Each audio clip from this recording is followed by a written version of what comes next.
So for you to get the job done, you had Bob handling the Colonel, I'm taking one for the team here. Very important to the Elvis world. Did Elvis ever consider himself washed up when he was meeting with you, like talking to you, like he felt like it was over his career? Like, I need your help, Steve.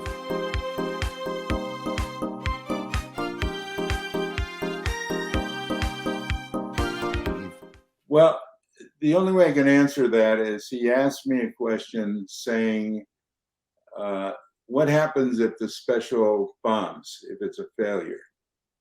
And I said, if it's a failure, television is instant. Unlike the movies, unlike where you have to wait to get the box office results over a period of time, except for the Barbie movie now, Yeah. which is a phenomenon. What happens if the special bombs and it fails?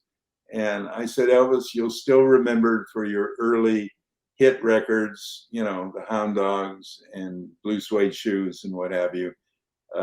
You know, there are millions of people who loved your movies, even though I consider them more like B movies than major features.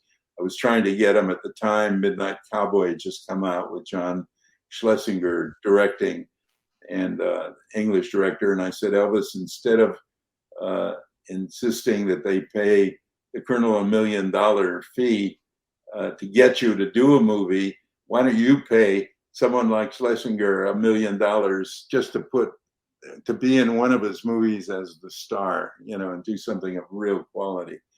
And the stories are endless about him being offered Star is Born and so forth. Point is, he never took my advice, unfortunately.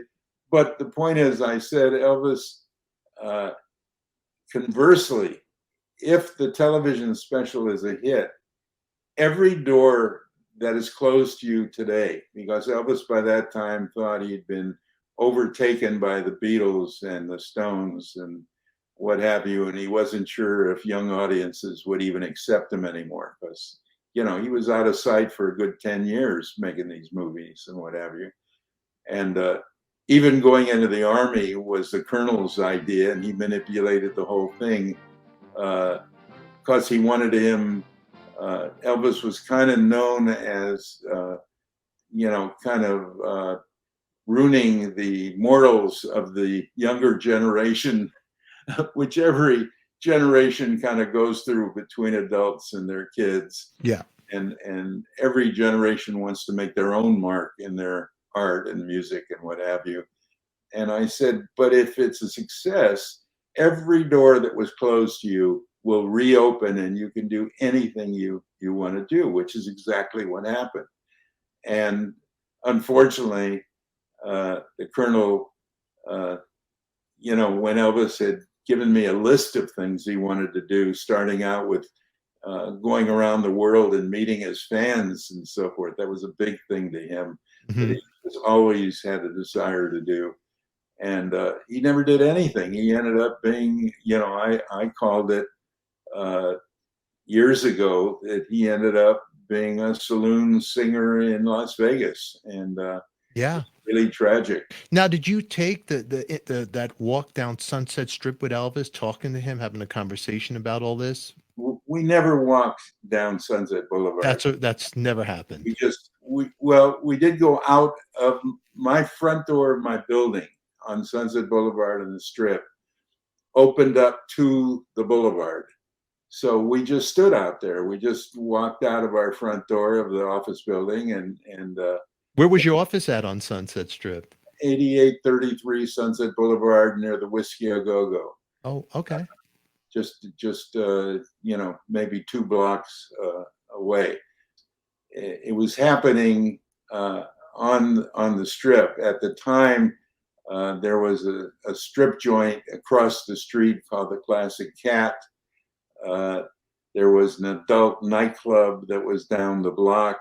Everything converted to rock and roll after, you know, months of, especially when all the record companies came up with the idea of promoting their artists with billboards on Sunset Boulevard, which became quite famous. The record companies use those billboards to save millions of dollars in what they would have otherwise been forced to pay the artist. But the artist's ego would always get in the way, and they would, forget, or their managers or their agents or whatever would kind of forget the clout that they had to increase their royalties and their salaries, and they would accept having their picture on Sunset Boulevard on these gigantic billboards.